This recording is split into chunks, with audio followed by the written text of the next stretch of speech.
Everyone, I hope आप लोग बहुत मस्ती मजा कर रहे होंगे घर में बैठे बैठे। ठीक है, so we have gone through unit test first and I have seen your copies and all thing. You are studying well, आपने अच्छा किया है यूनिट टेस्ट में। सो आई होप कि अब आगे भी अच्छा करोगे। So just previously we were dealing with the micro economics, now we will deal with the development part, that is your Indian economic development. ठीक है, so first chapter is Indian economy on the eve of independence. मतलब कि हमारी जो economics थी, जो हमारी economy थी पहले, जब हमारे कंट्री के ऊपर किसका रूल था? ब्रिटिश पावर का रूल था। तब उस टाइम पे जो हमारी कंडीशन थी वो कैसी थी, और आगे लिखा हुआ है ईव ऑफ इंडिपेंडेंस, मतलब इंडिपेंडेंस से पहले हमारी जो कंट्री की कंडीशन थी वो कैसी थी। ठीक है, बहुत ज़्यादा हाई थी या बहुत ज़्यादा नीचे थे, या प्रॉफिट या लॉस में होता, कैसा था, वो इस चैप्टर में हम पढ़ेंगे। सबसे पहले इसका आता है colonial exploitation of agriculture sector. मतलब कि एग्रीकल्चर को उन्होंने डिफरेंट पार्ट्स में डिवाइड कर दिया। मतलब कि अब एक पर्सन के पास लैंड है, उस लैंड को कोई बंदा और टिल कर रहा है, उसके बाद पैसा कोई और कमा रहा है। ठीक है, सबसे पहले इसमें यूज किया गया था जमींदारी सिस्टम। मतलब कि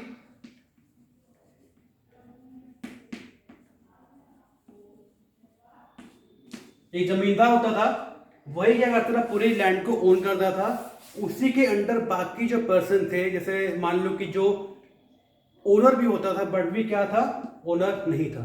तो ओनर कौन होता था? जमींदार होता था। उसी के अंडर बाकी सब काम करते थे। अब जो पर्सन उस लैंड के ऊपर काम कर रहा है, लैंड को टिल कर रहा है with different products with different equipment, उसको क्या होता था, उतना पैसा नहीं मिलता था जितना जमींदार को मिलता था। जैसे कि अगर आपने 50 क्विंटल्स ऑफ वीट्स निकाला, 50 क्विंटल का 60-70% जाता था जमींदार के पास, और 30% रहता था टिलर के पास, जो एक्चुअल उस लैंड को टिल करके प्रोडक्शन करता था। इससे क्या हुआ, जमींदार रिच पे रिच होते गए, अच्छे बेटर से बेटर होते गए, अच्छा काम करने लग गए, अच्छी चीज़ें खाने लग गए, अच्छी चीज़ें पहनने लग गए, उनका घर बार सब खाना बना क्या हुआ, अच्छा होने लग गया। बट जो टिलर्स थे, जो उनके अंडर काम कर रहे थे, उनकी जो पोजीशन थी वो वर्स्ट से वर्स्ट होने लग गई, बेकार से बेकार होती गई। वो बिल्कुल ही इतना तक कि उनको सरवाइव करने के लिए भी खाना नहीं मिलने लग गया था। वो बिल्कुल ही एकदम पॉवर्टी लाइन से भी अंडर हो चुके थे। ठीक है, फिर सेकंड आपका आता है colonial exploitation of industrial sector. अब उन्होंने इंडस्ट्रियल वगैरह कैसे एक्सप्लॉइट किया, मतलब कि उनको डिवाइड करने कैसे सोचा कि जो हमारा मेन था उस समय क्या था, हैंडीक्राफ्ट का जो था मेन हमारा कारोबार था। अब जो भी चीज़ें बनती थी वो सब हैंडमेड थी, तो उसको बेचने के लिए हमको बाहर चीज़ें हमारी काफ़ी फेमस हो चुकी थी, काफ़ी अच्छे इसकी डिमांड हो रही थी बाहर मार्केट में भी।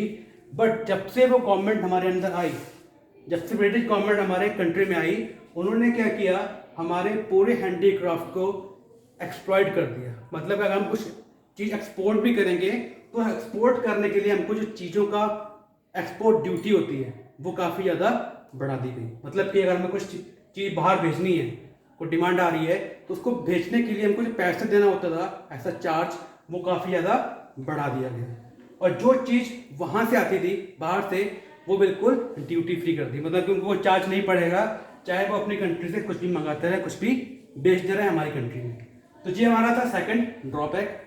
Third, colonial exploitation of international trade. Same वही ऊपर वाला ही है। जैसे कि आपको बताया मैंने कि हमारी चीज़ों को बेचने के लिए काफ़ी ज़्यादा टैक्स बढ़ा दिए गए थे, और उधर से चीज़ें जो आती थी, इंपोर्ट आती थी, जो करनी होती थी, गवर्नमेंट ने की थी, वो क्या थी, ड्यूटी फ्री।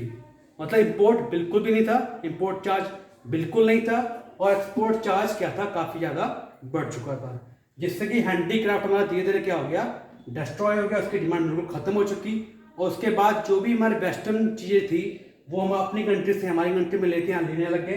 फिर धीरे धीरे क्या हुआ, हैंडीक्राफ्ट बिल्कुल खत्म हो गया, डिस्ट्रॉय हो गया, और जो वेस्टर्न पार्ट था, वेस्टर्न क्लोथ थे, वो हमारी कंट्री में आके डेवलप होने लग गए। तो ये तीन चीज़ें थी जिसकी वजह से हमारी जो इकोनॉमी थी काफ़ी ज़्यादा बेकार हो चुकी थी। अब इसी की वजह से जो हमारी चीज़ें आती हैं कि इंडियन इकोनॉमी में इवन इंडिपेंडेंस, इसके कारण क्या है, और उसके फीचर्स क्या क्या थे, मतलब उसको कैसे पता लगता है कि हमारी इकोनॉमी बेकार थी। सबसे पहले आता है स्टैग्नेंट इकोनॉमी। स्टैग्नेंट मतलब क्या होता है, रुका हुआ। जो बिल्कुल भी बढ़ नहीं रहा, मतलब कि वहीं का वहीं रुका हुआ है, आगे बढ़ नहीं रहा है। अगर हमारी इकोनॉमी 5% इस ईयर थी तो 5% अगले साल भी थी, 5% उसके अगले साल भी थी और 5% उसके अगले साल भी उतनी ही थी। उसमें कोई भी ज़्यादा डेवलपमेंट नहीं हो पा रहा था, जहाँ थी वहीं की वहीं हो रही थी। वो क्यों हो रही थी? क्योंकि जो भी डेवलपमेंट हो रहा था वो हमारा होता था ब्रिटिश कंट्री के अंदर, क्योंकि हमारी कंट्री के अंदर जो भी चीज़ें थी सब डिस्ट्रॉय कर रहे थे धीरे धीरे। तो जो उनका बन रहा था किसका बन रहा था? वेस्टर्न कंट्री का, मतलब कि ब्रिटिश कंट्री का। फिर आपका आता है बैकवर्डनेस इकोनॉमी। अब ऑटोमेटिकली जब चीज़ कोई बढ़ नहीं रही है, आप एक जगह पे रुक गए हो, आगे कुछ बढ़ नहीं रहा, डेवलपमेंट नहीं हो रहा किस चीज़ में, ना एग्रीकल्चर, ना इंडस्ट्रियल, ना फिर इंटरनेशनल ट्रेड बढ़ रहा है, कुछ नहीं हो रहा है, तो ऑटोमेटिकली आपकी जो इकोनॉमी होगी वो क्या हो जाएगी? काफ़ी बैकवर्ड हो जाएगी, मतलब कि काफ़ी पिछड़ी हुई, जो किसी के आसपास भी ना बढ़ सकती हो। फिर आपका आता है एग्रीकल्चरल इंडस्ट्रियल सेक्टर बैकवर्डनेस। जब ये पार्ट हुआ था, जब उन्होंने सब कुछ डिवाइड कर दिया, सब कुछ एक के अंडर ही आ गया, सब कुछ एक के नीचे करना था, जब जो पैसा आता था वो जमींदार लेता था, बाकी सब कुछ कुछ मिलता था, किसको नहीं मिलता था। इंडस्ट्रियल में हमारे हैंडीक्राफ्ट बिल्कुल खत्म कर दिए गए थे, तो उससे पहले क्या हुआ? एग्रीकल्चर और इंडस्ट्रियल में क्या हो गया? वो भी बैकवर्ड हो गया, मतलब काफ़ी पिछड़ गए बाकी कंट्री के अकॉर्डिंग। रैम्पेंट पॉवर्टी, रैम्पेंट का मतलब होता है एवरीवेयर। अब एग्रीकल्चर हमारा अच्छा डेवलप नहीं हो रहा था, इंडस्ट्री सेक्टर हमारा नीचे जा चुका था, इंटरनेशनल ट्रेड हमारी नीचे गिर चुकी थी। अब इसके अकॉर्डिंग क्या हुआ? जो पर्सन उस चीज़ में एम्प्लॉयड थे, जो एग्रीकल्चर में एम्प्लॉयड थे वो भी नीचे आ गए, जो इंडस्ट्रियल एम्प्लॉयड थे वो भी नीचे आ गए। अब जो इंटरनेशनल ट्रेड कर रहे थे वो भी क्या हो गए? नीचे आ गए। उसकी वजह से क्या हो गया? उनकी ये हालत हो गई कि बेचारे पॉवर्टी लाइन तक पहुंच गए, मतलब कि इतने गरीब हो गए कि अपने खुद के सर्वाइवल के लिए उनको पैसा या खुद के लिए फूड, शेल्टर या मकान जो भी चाहिए होता है वो भी प्रोवाइड नहीं कर पा रहे थे। फिर आपका आता है पुअर इंफ्रास्ट्रक्चर। अब सबसे मेन होता है इंफ्रास्ट्रक्चर, किसी चीज़ को ट्रांसपोर्ट करने के लिए, जाने के लिए, कहीं भी आने के लिए, तो क्या होता है?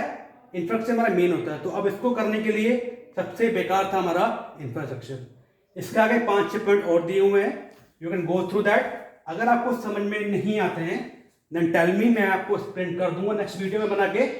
सो आज के लिए आप इतना पढ़ो, it's enough for you for revision और फॉर योर जो भी है, ठीक है। Thank you and have a nice day.